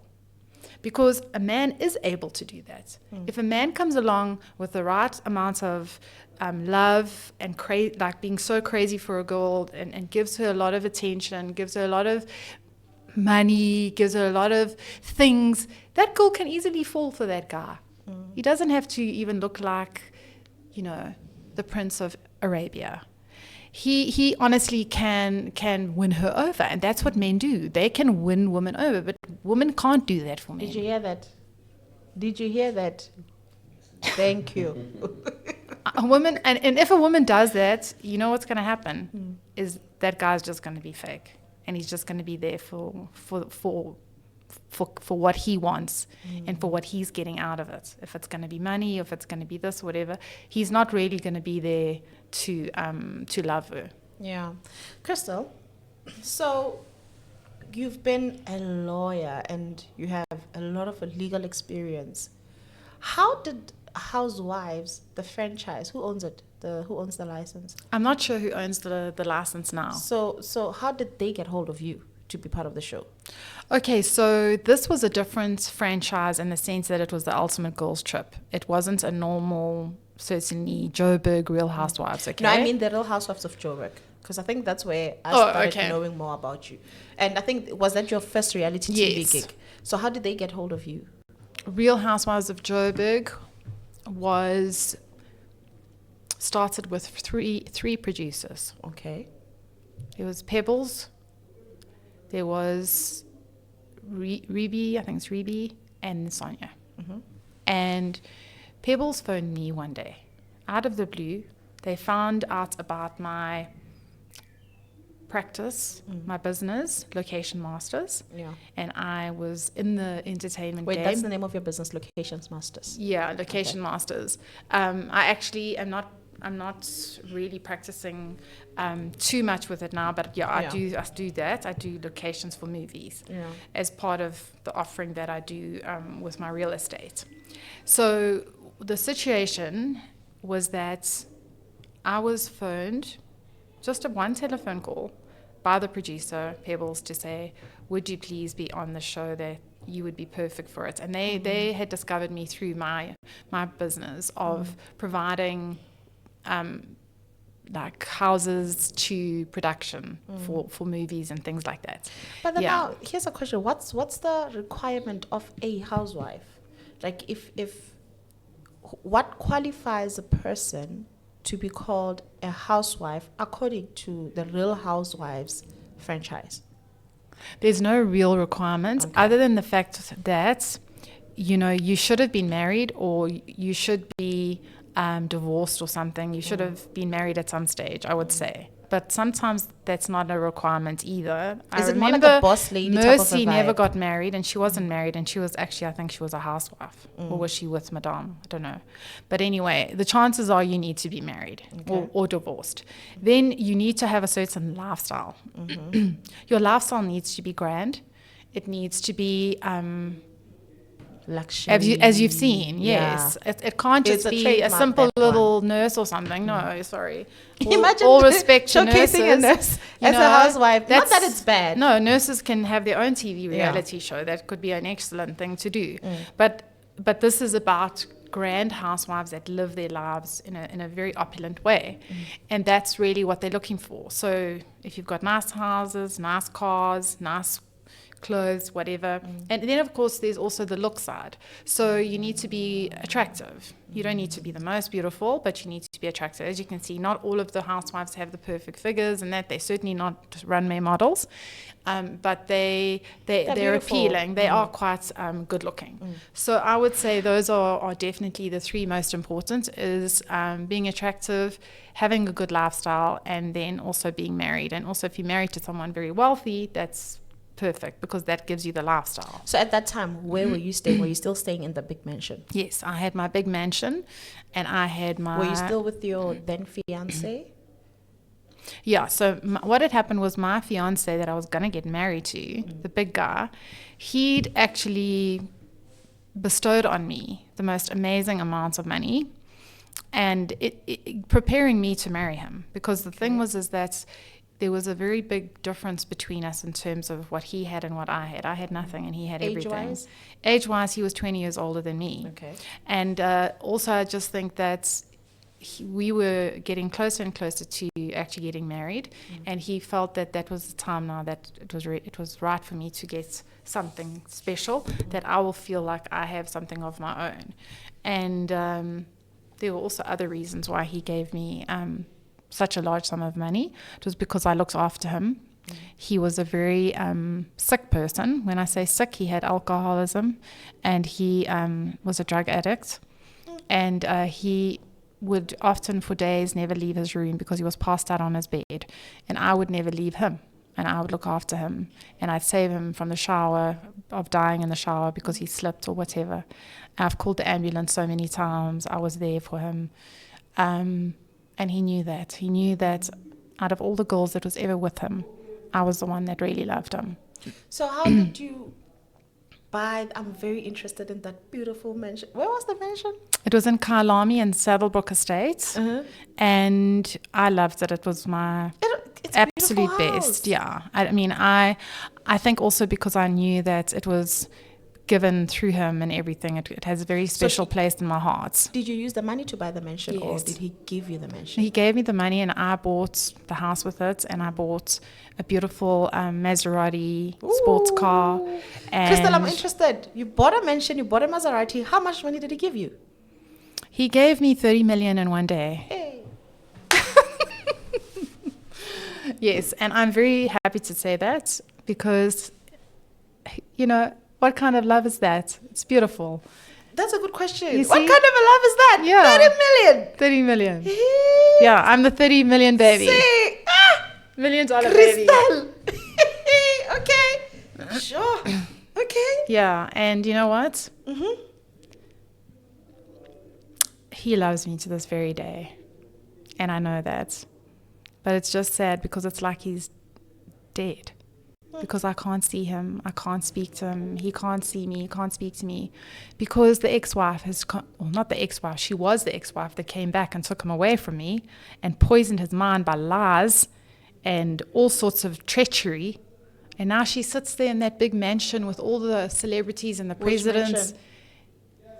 Another one or that one? Another one. I Oh. wish I had my book here. Okay. I was looking at my book. I opened a book today. It was actually a prayer book. And you know what was in my prayer book? It was a picture of the house that him and I were going to live in together. And we designed it together. He asked me about the interiors, how this should work, what do I think of this? He always shared everything with me. As a big multi-billionaire, he always wanted my opinion and things. You know, he was like that. He did that with everyone. I mean, that was his way. And, you know, I still remember that day vividly, where he invited me back for dinner. This was after this woman took him away, but they came back from overseas. He invited me back to the hotel where he was staying, and he asked me, you know, to be with him again and stay with him. And I said I'd like to, but I'll see you later. And I left because I had already had to get married to my best friend, who wasn't the person I wanted to get married to. I only married my best friend because I wanted to get on with my life and have a baby. So I did the unforgivable sin. And what is that? Like I was saying, it's all about the love. What did I do? I committed the unforgivable sin. And you know what it is? What is it? It's marrying someone you don't love. So your first husband is someone you don't love, and you married him because you wanted a child. Yes. I married him because he was safe, because he was my friend, because I felt that he was going to keep my back safe. He was going to be the one that wasn't going to... Age gap between you and your first husband? About 5 years. Younger or 5 years older? younger than me. Okay. So we're still friends to this day. And I still help him out with a lot. He helps me out with certain things as well, because we have a baby together, a child. Absolutely. So that's what's kept us together. But I've lost my real love, and I have wished and hoped and prayed to somehow get my real love back. Do you sometimes think that the Real Housewives of Johannesburg franchise, Real Housewives of Johannesburg approached you because of where you lived? Well, you did mention that they know the house that you lived in. Yes. And they approached you after you broke up with the man you were supposed to marry, who gave you the 30 million to buy the house. Okay. Yeah, they approached me when I was living with my husband, my first husband. There's so many of them. I have to qualify exactly who it is so many times. So the first husband was the one that I married, not for love, but for friendship. Remember, I also said on the Real Housewives Ultimate Girls Trip, I had 2 husbands. Okay. The one I married for friendship. Now that's the man that I married. The first man with the child that we had together. So that was the thing. But with the big man, he was the one that gave me everything I've had. To be quite honest with you, I'm still living on that money that he gave me now. Yes, I still have a number of millions of that money, because I sold my mansion and everything. So that's what I'm actually living on now, and that's seeing me in good stead to start again, because I've had to start again. Okay, so I want us to talk about the show, and you obviously took their offer that was on the table regarding whatever they were going to offer you for the show. But what did you have in mind? What did you think they were looking for when they pitched this to you? Who pitched it again? It was the production company's Goats. Yeah. And it was going to be showcased by Showmax. Okay, so at that time, what did you think they were asking for? What did you understand what they were looking for when they said reality TV? Did you know what they were talking about? Well, I simply just thought it was a spin-off show to the Real Housewives, of Joburg, and I realized it was all of the housewives. No, I mean the Real Housewives of Joburg, like the beginning one. Like when they approached you the first time to be a reality TV star. What did you have in mind? I see. It was? Yeah. So what happened was, I jumped at the occasion when I heard. I didn't even think twice. It was amazing, because you get people that phone you for all sorts of weird things that are not real. They can end up being, like I was saying, like blue movies. You never know. And I didn't think anything negative. I just said yes. I was so excited, because what had happened before, we didn't get into my music so much with me. I had just come back from LA. I went to LA on my own with my bucks that I sponsored myself to get there. But I had been scouted by a talent scout in LA who had said to me that he can take me to the top people to showcase my music to them. And you know what? It happened. It was real. I actually went over there. I met him. He was the most amazing guy, amazing agent. And he took me to meet the vice president of Capitol Records. Wow. And at that time, how many songs did you have? I had about 6, 7 songs, whatever, and they listened to my music. Yeah. Are you making money out of it? Because I think No, not yet. the music that you're making is because if listening to when you say your favorite artist are your Dolly Parton, it means that your genre is along those lines. Yeah. So that's the genre that most Americans actually listen to. That's true. So you haven't started making money out of it I yet. haven't done country music, no, because I can't make country music in South Africa. There's no one to Absolutely, make country yes. music with, and nobody knows how to even do the music. Do Amapiano, they'll all be like, da, da, da. Yeah, I have to do. Maybe I can do country music to I'm a piano. Let's try it. Yeah, You know let's what? try Let's it. try it. I think that's a great Yes. idea. Let's I try think it and I love see. it. I Yeah. think I think you need to get involved here in my Christal, you like to involve in my me. inner circle. I think so. I think you really So, do. you know what? The thing is, obviously, Afro beats came in and they took Amapiano and they turned it into something beautiful, even though Amapiano was beautiful, even without Afro beats. But what I'm saying is they managed to blend the two genres together to a point where we no longer say that's a South African song. We say that's an African song. And I like how they actually combined it. I think if country can be combined with Amapiano, I love it. that would be the history made in Mzansi Sasati. Let's do it. Salsa. Let's I actually give me a believe it's producer. something. I'll be there in that studio, and I'll put the most beautiful country ballad song together with that I backing. don't know any producers. but Let's if do you it. do, please hit us No, up. really. I don't know any, but if you do, please hit us up. I think And it would be a nice one. I had that image, not with Amapiano, because there was a different sound long ago. I've always had an ear for African music because Yeah. I'm a musician and I live here. Yes. So growing up and everything, when my lady was doing the ironing and she'll have the radio on, I will Yeah. be hearing these sounds. So they're coming to my head. And I remember then going to someone in town when I was working in a studio in town. And I was hearing the same music that I was hearing when I was younger with the radios playing. And it was, I think it's called the Sophia Town I think music. I can understand what type of music you're talking about. It's I like, think it's called it's got like, Kofifi. I don't know how to describe it. I want to. It's like it's got it's got like a ring in it, like a. I don't. It's amazing, and I always thought of putting like a country to that, a country vibe, a country ballad to that in the background. It would be so amazing. But Amapiano is also a similar type of sound. Okay. It's not the fun. You will know it if I play you that Sophia I'm Town, pretty sure you will I'll know it. identify it. I'm pretty probably sure just I'll not thinking identify of the it. name. There's probably a proper name for it. Okay, let's go back. So you were in LA and you met the producer of. Oh, I met the vice president of Capitol Records. Okay. His name Ezekiel Lewis. He was then that at the time. Now he's in Motown Records. He's moved across. Mm-hmm. And you know, we had the most incredible interview, and he was so impressed by me. Also, he said, and he was like, Christal, you have to come and showcase your music for us, for the whole company. We're actually thinking of giving you a contract, everything. They were really, really serious. They'd reproduced one of my songs and that. And he was like, he actually said to me, his words were, you are even too big for Hollywood, actually. Those are his words from the vice president of Flippin' Capitol Records. So how long ago was this? This was in 2017. Okay, it's not that long ago. And you so know, his words are yet to manifest. his years. And the thing is, he wrote me. I've got it somewhere. Oh gosh, I don't know. I've moved so many times this year. What I didn't go through this year with moving and stuff because of my house. We'll maybe get to that.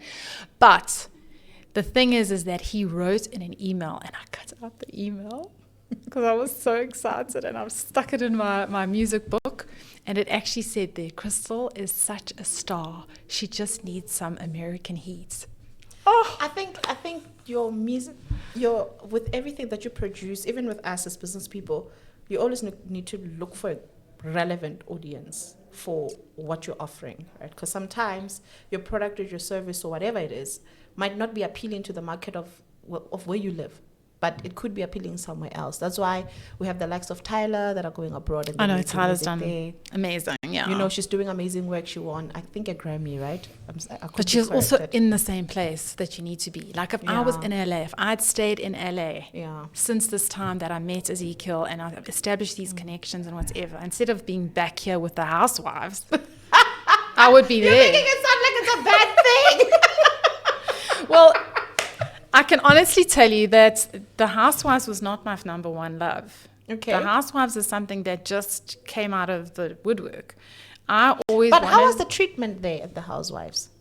So the treatments. Let's start from production to the cast. What treatments? Like, how did they treat you? Was it a good and work environment? Because regardless, even if it's reality TV, it's on screen, it's still work.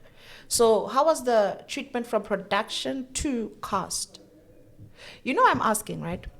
I think I was watching something somewhere on TikTok, and there were 2 reality TV show stars that always complained about the edits that are not in their favor, as though because already they are seen as villains, they edit them to be villains, right?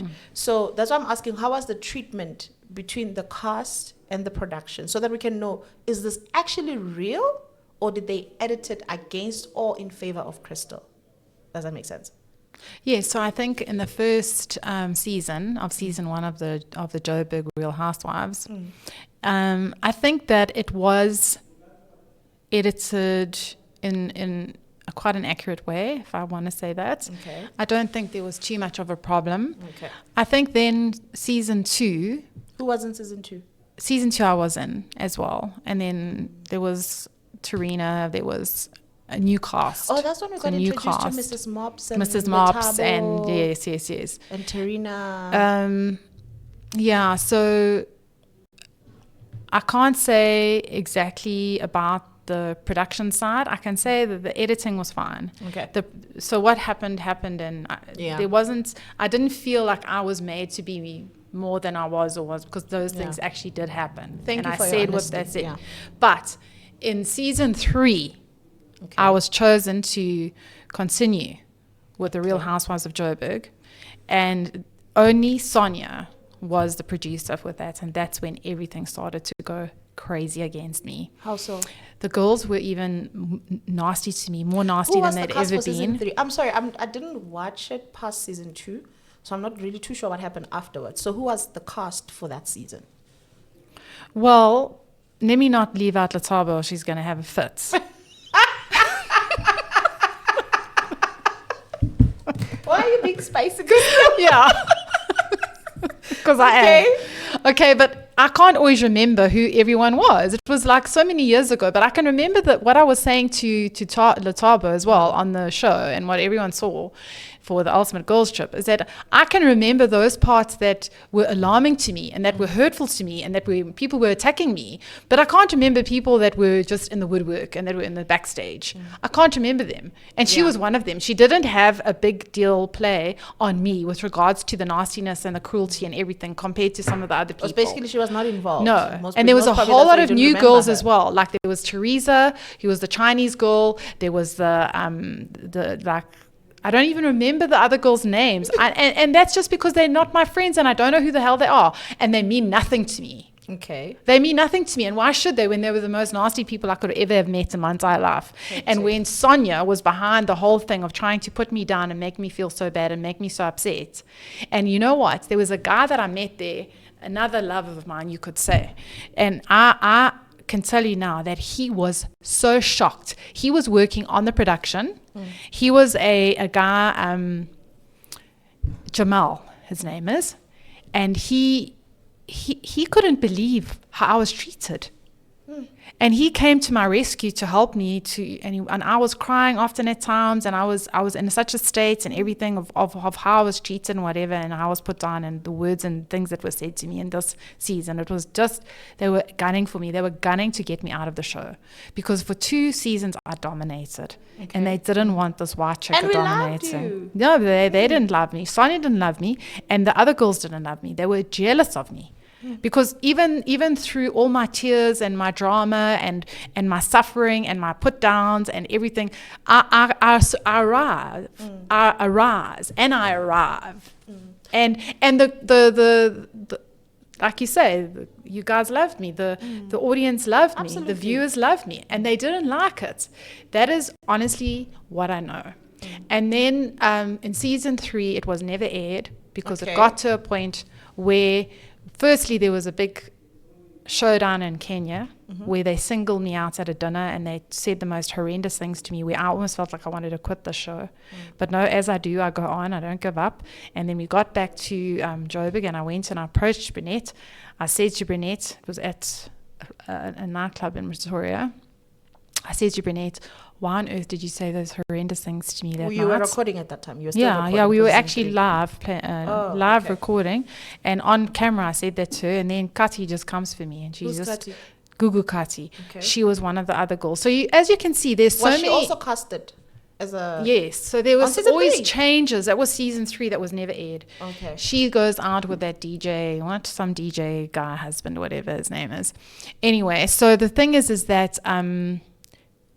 there was always changes in the cast so much. So if Lataba's got such a big air about herself that she can't understand why I can't know if she's there or not, then take it and just, I think right now she understands. No. She's making it still seem like I'm the bad person, despite that she has called me out to say that I was guilty of physical harm to other people. That's what she was saying. Yes, that's what she was saying. She was saying it on season 3? She said on season 3 in Kenya, I was the one that was guilty of actually physically harming other people. That's what she said. And then she makes it so much that I'm the bad person, because I can't remember that she was involved in season 3, which was 3 years ago. And she had no part to play in the show. Do you understand? She had no major part to play. So that was the thing. But anyway, as we were saying, the thing is that in season 3, we couldn't air the show. And then we went on from season 3. The next point of contact has been the Real Housewives Ultimate Girls Trip, which is now airing on Showmax. Okay. And in that show, we've just discussed the very big problems that I've had with Latabo on the scene. And you know what? Again, it means nothing to them. They're like, ha ha ha, like, why am I even upset? Because when they see me and everything, they'll still smile. It's like they're not hurt. And also with our lovely friend Bev, the same thing, when she was the one that said, I'm going to start the fights. For her, she was just, they weren't even doing that out of a real place. They were doing it just to start drama. You think they were being malicious? Can I ask you something, Christal? Because if you're saying that in season 3 you are not treated well, do you think you were being bullied? Of course I was being bullied. I wasn't just being bullied. I was being isolated. I was being cruelly treated. By who? By the rest of those girls. They had been singled out by Sonia. They'd all been chosen by Sonia only. They were her best friends, some of them very close, and they were all commissioned to get rid of Christal and to give me hell. But then why would they do that to you and give you a contract to work? I mean, if they didn't want you to be part of the production, why didn't they just not extend? Unless if the contract is 3-year contract, or maybe when you sign the first contract, it says you'll be here for season 1 until season 3. Because I'm not too sure how is it renewed? Is it renewable per season or what? Because I'm trying to understand, why would they, or if you say Sonia bullied you, allegedly, why would she bring you to the show and then bully you? That's what I could never understand. And I think she just enjoyed seeing me swarm. She couldn't stand me so much. And she also knew that because of the media and because of NBC, how much NBC loved me. Remember, she has to answer to NBC. What's NBC? NBC in America, in London. Oh, okay. They own the whole rights Oh. Bravo and NBC Oh, Bravo, own yes. everything. I know Bravo, yeah. Yes, so they have to be in line with their format. And they loved me and they knew what a star I was. But did she show you that she doesn't like you? Or you just saw it through her actions? Through her actions and how she managed to get the other girls to treat me as well. And that was in season 1 too, with Madame and Mercy, the way that they treated me. It was so bad. It was so racist. Hectic. Hectic. But what makes you think that it was racist? Because that's a serious accusation. Yes. What makes you think that the way they treated you was racist? Well, let's just say that it would have been another reason for her. You know, because everyone on the show in production, I was like the only white person there too. So why else would she have been so nasty to me? Why would she have got all the girls to gang up against me? You know what I mean? It's like, it's just another, like, you look for reasons. That could have been. I'm not saying it is. It could have been the reason. Okay. So the thing is, the cast before the reunion, after they recorded, they all went for therapy. Are you offered that? If for example, you're going through the most and you're busy recording, is there any emotional support that is provided by the production? Nothing. Not one bit. And anyway, when I had my face smashed in, I didn't even have one doctor, not one nurse, not one medic, not one person, not one therapy, not one nothing. Nothing. Sure. So that's how much Sonia cared about it. But then, Christal, you're a lawyer. What was the terms of your contract when it comes to things like this? In terms of resolution, what did it say? Or is it those fine prints that No, it worked against me because the contract stated that you're not allowed to involve yourself in violence of any kind. Yes. So it looked like I was involved in the violence, and that's what Sonia used as her way of excluding me from season 3 that went on to air. Okay. Yes. And by the way, the channel firstly didn't want Sonia to work after what happened to me, right? So they then put out a new tender, and they had new producers all vying for the show. And I was chosen by all of them, all the other producers. But then Sonia did something, whatever she did, and she got the channel manipulated again to use her. And then she didn't use me in the show. It looks like this hectic animosity between you and Sonia, is it direct or indirect? It's the way she's treated me. Yeah. She's treated me so cruelly. I can't even say. So, Christal, how are you healing? You know, I'm an advocate for healing. Hey, there's something that Mel said in the episode. I'm very analytical, extremely. And when I was listening to her, she said to someone, one of the ladies, and she said, it's more of a bigger sin to take offense than to give it. And she's very right. She's extremely right.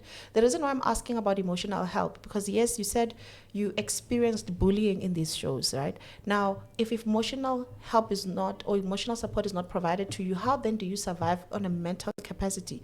Because your whole life being and your decision making depends on the state of your mind. And if that's not even provided or even provided on the contract, I'm trying to understand the working environment that exists. I'm not too sure why things like that are not provided. That's one of the things that baffles me. But to my question, how are you healing from, let's say, season 3? Let's start with the case. Was there any case? Is there something still unresolved before you can start your healing process with the season 3 saga? Yes, well, there was a case. There was a case opened up against Kati, and there was a case opened up against me, apparently, for just like pushing her out of the way because she came from me. And then you can see if you got any of those videos that are on, and by the way, the videos that were released were also from Sonia. Okay? The videos of the fight.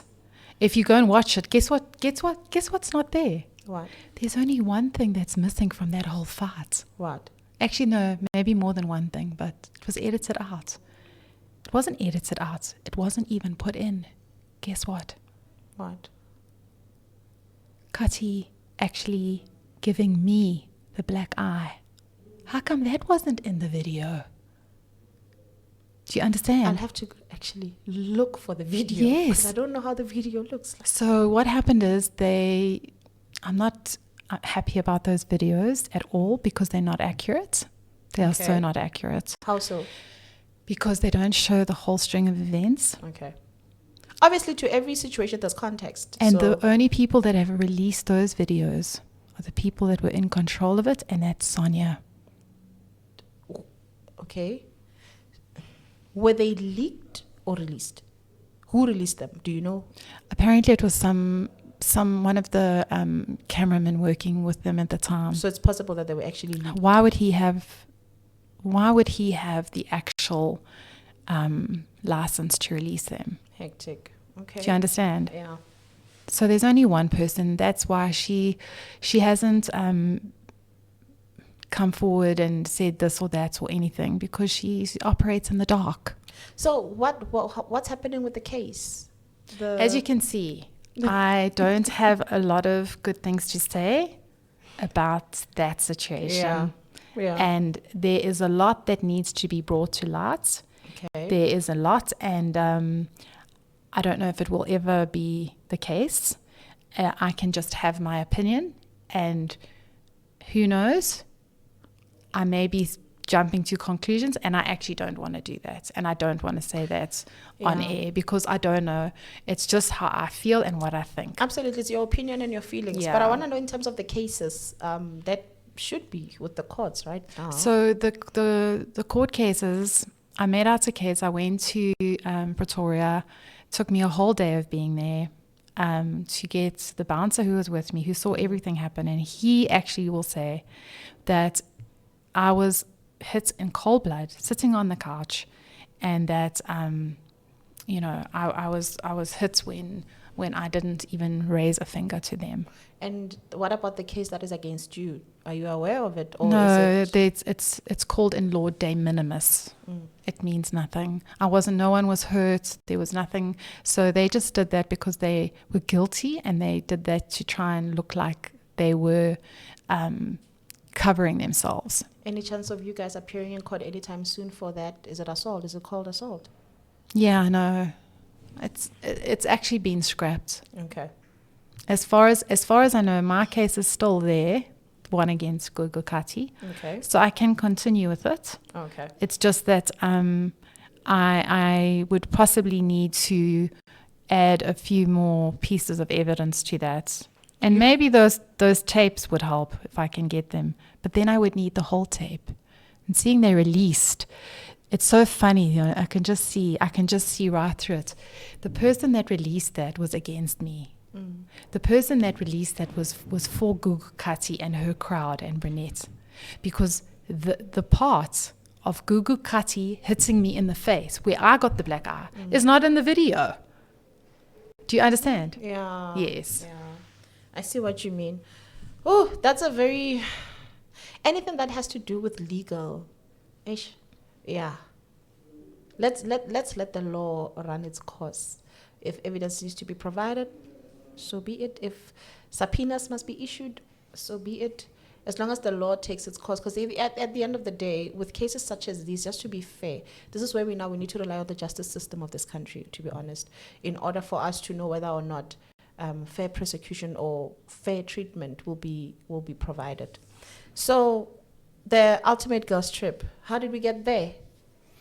Well, after a while of not being on the show, because of the whole debacle with the eye story and whatever else happened, and having to sit out a season of The Real Housewives. Did you get paid, by the way, for season 3? Even though that whole thing happened? I think I got paid a very minuscule amount. Was it the agreed upon amount or? Yeah, I didn't get paid a lot. I got paid a very little amount for that. Yeah. No. Okay. Anyway, so I missed out on my show, and I really was very hurt by that because I love being on the show. And even though the girls had been so nasty to me and been bullying me and everything, I enjoy the show. So I had to sit out and watch the rest of my friends take part, and I wasn't allowed to be in it, which was very sad. And everyone was also saying that, you know, Christal without not being in the show is just a flop now. Wait, they fired you? Yeah, well, they never chose me. That's what they did. Oh, okay. They never chose. Sonia never chose me for season 3. And guess what? Season 3 is being canned. And I wonder why. Kunzima. Okay. And so the Ultimate Girls Trip is a different production altogether, and they approached you also with a good offer and say, hey, Christal, we want you to come back. Yes, that's right. And they said it's actually going to be a situation where you can talk about your own show, talk about what happened in your own show. Things that you couldn't express. Yes, Yeah. and then you can talk with the girls and you can make right, and it can be a wonderful platform to show the world actually how you feel and what happened. Is it meeting its objective so far? Yes and no. So that's why the first night for me was just the end of the world. Yeah. I was so hurt because I really believed that I was going to be the positive person showing love and happiness to the world. And instead, what happened was the two only girls that I know from before, Beverly and Lataba, they both stabbed me in the back so badly in one night that I actually couldn't enjoy myself for the rest of that trip until Mel and I started to get friendly with each other. And then even then it took me so long, and then eventually what happened is it ends up that I ditch those girls and I find a lovely man to spend some time with. And that really is when I actually enjoyed myself there, and it was only the last couple of days. How long have you been there? For how long? We were there for 2.5 weeks That's a in long Jamaica. time. Yeah. That's a long time. And I can tell you now that I really didn't enjoy being around those girls most of the time. So 2.5 weeks, you do what? You record the whole day, or there was a time where you work and then... Yeah, so there's different days, different activities, and then we all go on excursions together. Like if you just watch now, you'd see that we went to the Blue Mountain and whatever, and we had a big fight at the Blue Mountain. They didn't even show everything. Okay. And Mel was the one this time that was being nasty to them, and it was nice because Mel actually, stuck up for me, and she was like, why are you being so nasty to Christal? And I could see there that they're starting to show the friendship that we have that's forming and everything, which has been great. And now Mel and I are friends, off screen as well. And we get to chat about the show and the things that we're doing. And we do little studio takes together, and you'll see some on Instagram as well. Yeah. So besides reality TV, what else are you doing? Well, I have actually gone into real estate. Oh, Yes. tell us So about that. I'm really enjoying that because it's a combination of so many different things that I enjoy. So for instance, the legal side is definitely important in the property transactions that you do and everything. So it's really nice to be able to use my knowledge in that regard. And also the other thing is to use my celebrity status in something. I've really had an extensive time of people knowing me and understanding who I am. And often I go to the shops, or I go to walking down the street, and I just hear Christal, and I was like, oh, okay, how are you? It's like kind of the world knows me, and that's a really amazing thing. It's an amazing thing, but it's not that amazing unless maybe you can use it in some form or way so that you can actually make a living, because all of this fame and fortune it's great, but the fame, it doesn't always equal fortune. And you need to get out there and make a living. And now since I've sold my mansion and I'm still really single, I haven't found my Prince Charming, the next one. So I'm now out there, doing my own thing again in my own business. I did do locations before, which was locations for movies. So this is just the standard normal format, which is selling and buying and renting and that. So how has it been going so far? It's been going great. Oh, yeah, that's great. Yeah, it's going great. I have to say that I feel that I've got some amazing opportunities coming up very soon. That's nice. I'm also doing things not just in Joburg. I'm doing properties in Dubai. I'm doing properties in What's your Cape Town. website? We want to check out properties in Dubai. Yes, definitely. I'll give it to you. And I really think that it can just, there's no ceiling to this. Yeah. Excuse the pun. So besides the reality TV, besides the real estate, is there something else? Are we expecting to see you acting on some Marvel movie or something? Is there something else that you're doing? Well, the acting side, I might be getting involved with. I've been approached by one or two producers, but they are for more smaller films, so we'll see about that. But really, my music is something that I do want to carry on with. That's my love. Hey, And remember, I'm a piano. yes, And country. I love that. That's I think, a project. I think that is so amazing.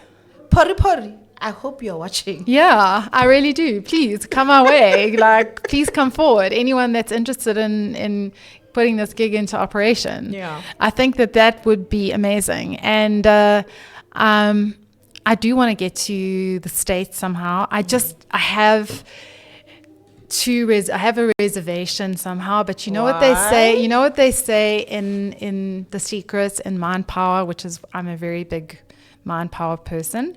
And it's that's John Cahill, by the way. I suggest everybody goes and reads his book, Mind Power by John Cahill. It's all about the affirmations. It's all about the visualizations. It's all about your intuition.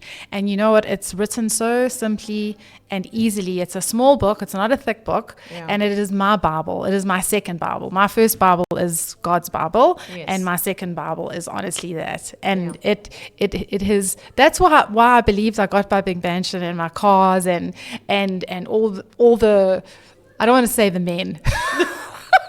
Don't say the man. I don't think I ever really visualized the man. Maybe I should do that. But I can tell you, one time I visualized a house, and I've took a picture of it. I've got it somewhere, and I was using those techniques. I mean, I took a picture of that house. Do you know the house that I got, my white house, was actually the same and bigger and better than even the dream was. So you never ever know. And also, you must never worry about dreaming and how you're going to get there. So for me, I always wanted to end up in LA. I have been to LA. I did do it. You will. But my real happy ending is getting the whole LA story going and getting the hit song and doing that and making it a reality. So Christal, You Magazine, there was an interview, and I just wanted to talk about the issues of money. And this is a question that is posed by the owner of this channel, because this is not my channel. Okay. I'm just the host for today, standing in for Ntando coach, business coach Ntando Maseko, which I think you need his services. If you are an entrepreneur, hit him up, send in the comment section, ask for his email address. He's an amazing coach. He's one of the reasons why my business is still standing till this day. And he posed a question, which is something that was on You Magazine. I'm not going to talk about the title. Okay. Right. Because probably you don't like it. No, I didn't like the title. The title, again, was just press mania. Yeah. So, but then we want to talk about, there's a lot that you spoke about losing money and gaining money. What happened? Just take us through how you lost it and what's happening right now. The reason why I'm asking this question is so that we can teach a lot of people that go through this. I mean, come on, there are a lot of celebrities out there that went through this money issues. I remember Toni Braxton at some point, she spoke about being bankrupt and then she got up, and it happens, to be honest with you, I always say this, it happens to everyone. He who mocks the one who goes through such things knows not what's going to happen to them the following day. Yeah. But at the same time, it shouldn't be a lesson for the sake of being a lesson. Or it shouldn't be a situation for the sake of being a situation. Somebody needs to learn from it. So if we were to say, Christal, just, in fact, tell us, how did you lose it? What have you learned? And what's happening right now?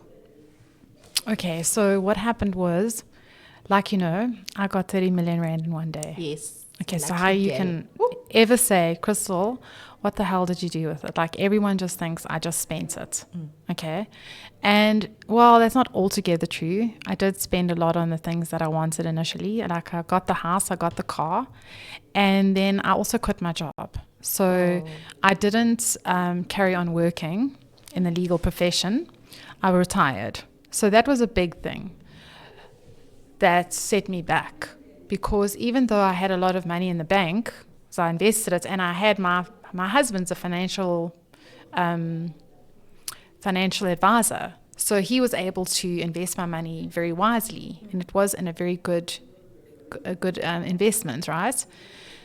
But because I wasn't really working, and even if I had stayed in my job, I still wouldn't have been able to keep up with the expenses that wealth creates. So when you get this rush of money, and if you haven't had it before, it's very easy to think that it's never ending. And honestly, even the biggest amount of money comes to an end. And I think that's my biggest lesson through all of this, is just realizing that, but in a different way, because I knew it intellectually. The bank, they had even brought me in. They knew what had happened with my money.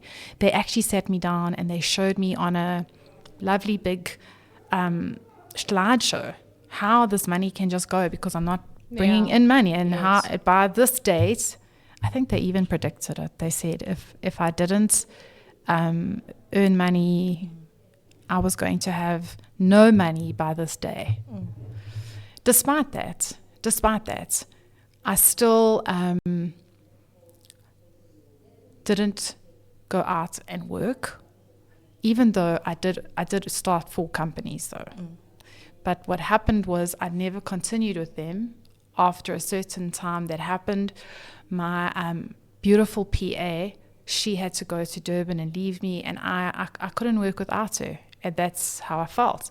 And everything started sliding down there from there on. I sold the nail salon. The locations I did continue with. It was always a source of income. But, you know, when your expenses are 200,000 Rand a month, it takes a lot of money to keep that going. So expenses, we're not even talking about your lifestyle, nice bags, going out, traveling. Those are fixed expenses. It's 200,000. That's what I was dealing with. And you wonder how you can get there, because I was thinking, what am I doing that I've got 200,000? So every year, your expenses 2,400,000. That's it. So now what happened was I'm living in this beautiful house with this beautiful cars and everything like that. And unfortunately, my husband didn't have means. Okay. So he used to contribute like on his scale, which was very little compared to mine. So I was the one footing all the bills. So after exactly how many years is it going to take to go through? Because now I remember I bought the house. The house was, we're looking at 8 to 10 million. And then I added in like another, I must have added to 12, 13 million the house. The car was another 2 million. That's 15. So how long is 15 million going to last? Not that long. Divided by 2. It's how many years? It's about 6. You see, and I stayed in that house for... And obviously it cannot be 6 because every year these expenses naturally, because of inflation, have to increase. That's right. So it goes from 200,000 to 300,000 to even more or lesser. I don't know. And I actually stayed there for 8 years. And then I still... What happened with I then had to sell. So what happened is everything was going down. I then had to sell to get more money, obviously, to liquidate and have money. And how much did you sell it for? I wanted to sell it for 15 million or so. I tried, but no one was buying at that price. Okay. So then I had to lower it. And finally, after 3 years, a lady came along. A lady came along with this guy, and they looked like a nice couple and everything. And then they said, no, they can buy it, and they will put down the deposit of 5 million, and then they will move in, and then after 8 months, they will pay me the 3 million. So At that time, how much was the house? So I agreed on 8 million. Okay. From 15 to 8, that's a lot. It's a terrible. So with or without furniture? No, without the furniture at first. So then she moved in, and she got to the time when she couldn't pay the 8 after the 8 months period had gone up. So then I gave her an extension after she asked, because I was nice. And she asked for another extension of a couple of months, which was, I think it was around about July of that month. And then she still couldn't make that date. She still didn't pay me. And now it was time to tell her goodbye with this wholesale. When you say goodbye, do you give her the 5 million rand back?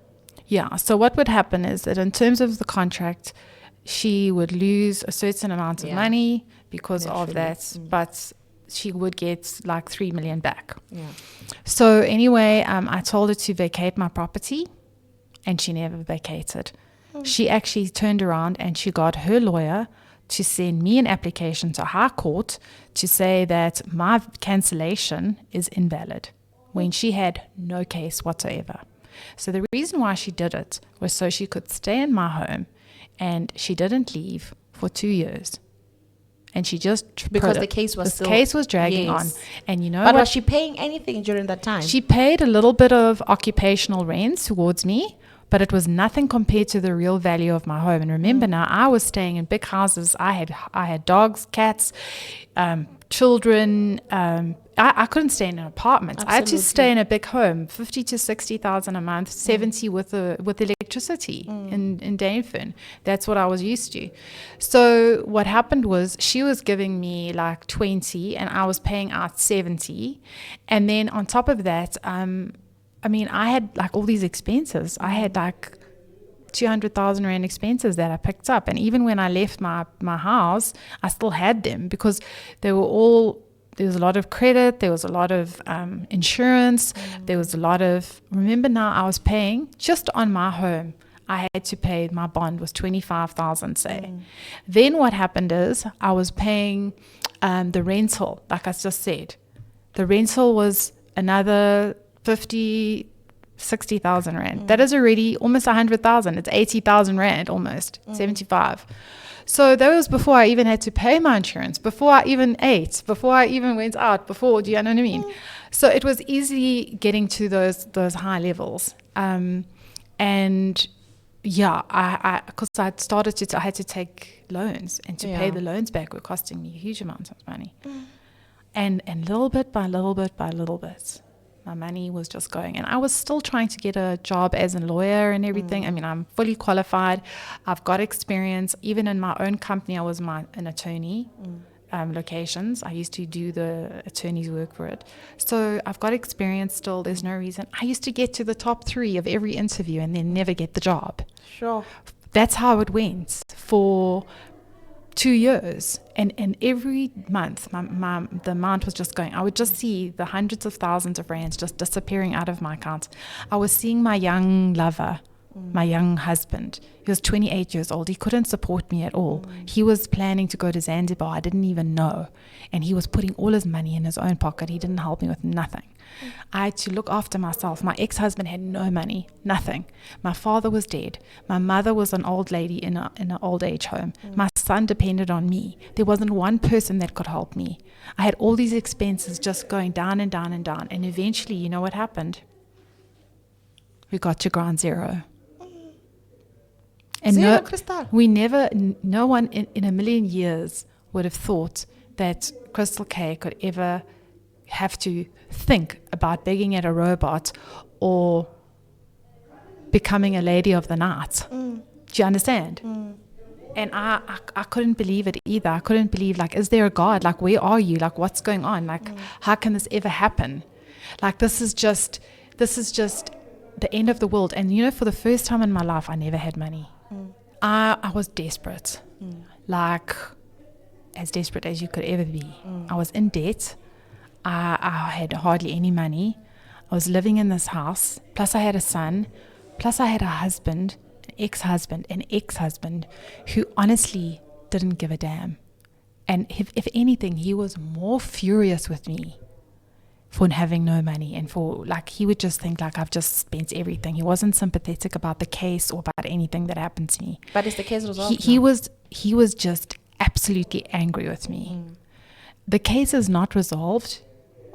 When I say it's not resolved, what I'm saying is there was one portion of the case that was left, but I won the case.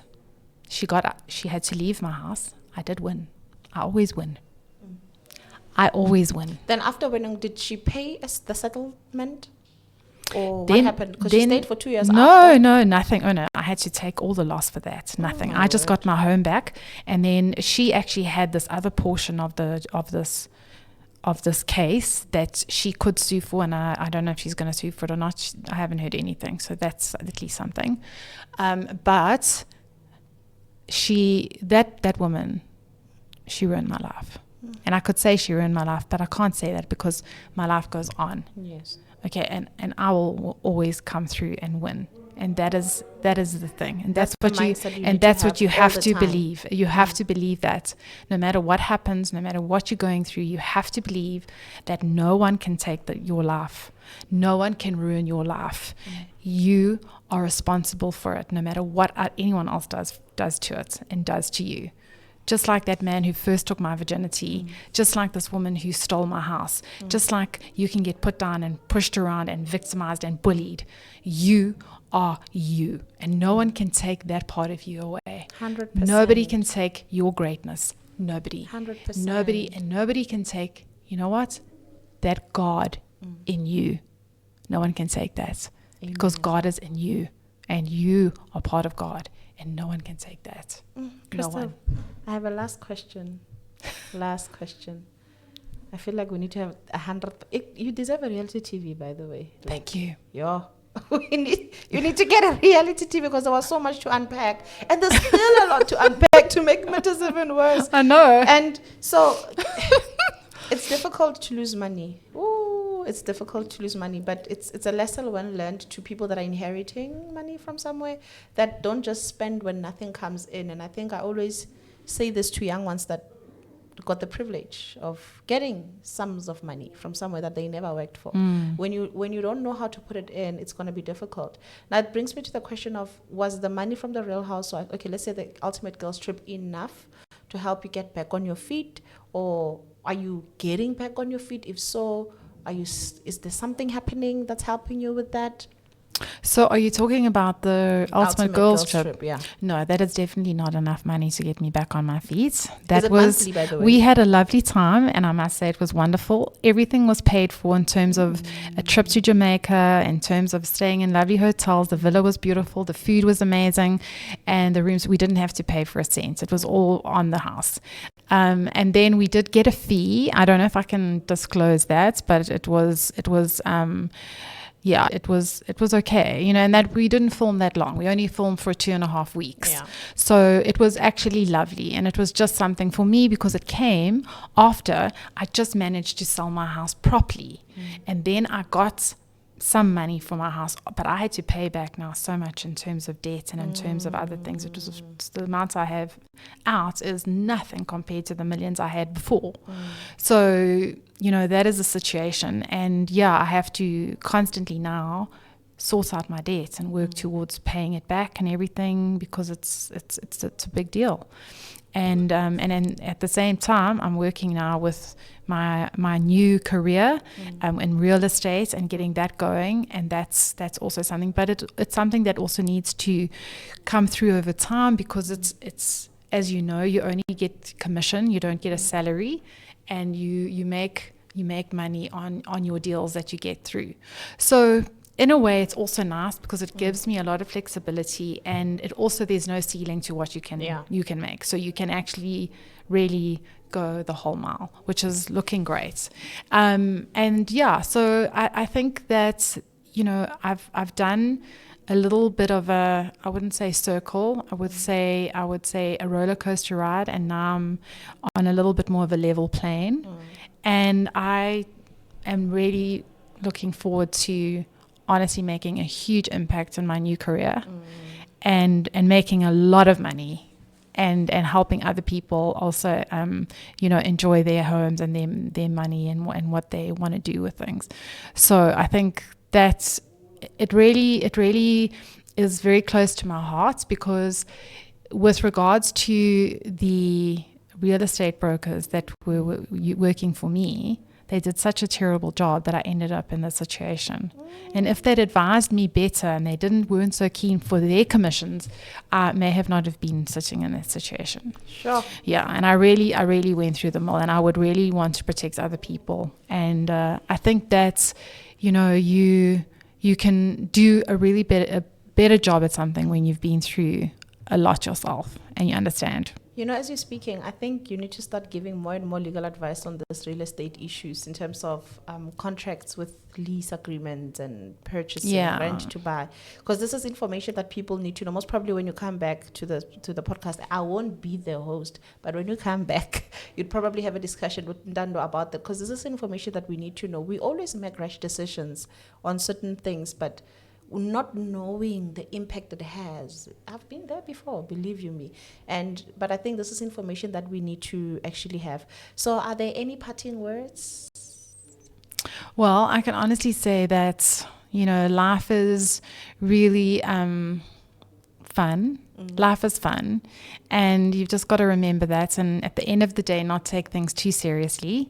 I think that you got to feel the pain and feel the gain, and know that when you're down, it's not forever, and that you honestly can turn that around, like they say. And it does sound so cliched, and it might sound cliched, and it might sound like, oh yes, stay positive. That's, it's sometimes it doesn't sound real enough because we've heard it so many times. Yes. But what I want to just say is that in my case, I've been through the mill, I've been through the drill, I've been bullied, I've been put down, I've been abused, I was raped, I've had everything that is so negative happened to me, and yet I've had the most wonderful life as well. I mean, I've gone from, on the show even yesterday I was saying how I met the president, and I've done this, and you never know if you keep your outlook positive. If you keep looking up to the sky, you can only see what's going to come falling your way. All right. Yeah. Thank you so much, Christal. And thank you to everyone that has been watching this amazing, amazing show. Remember, again, this is Mindset Profits. And thank you for watching until the end. There's a lot that we can learn from Christal. And you know what? I'm really glad and privileged, more than anything, humbled and honored to actually sitting here across you, to be the one interviewing you, because there's so many things that I've learned in the amount of time that we have spoken. And I must say, there are a lot of nuggets that I'm taking for my own personal gain, honestly, and things that I can reflect on my life, and things that I need to change, things that I need to improve, and with the love of 1 Corinthians chapter 13, I'd say thank you so much for watching. Please do not forget to like, subscribe, and let's see you on the next episode. Keep on the lookout. Thank you and goodbye. Thank you, Christal. Thank you. Amazing.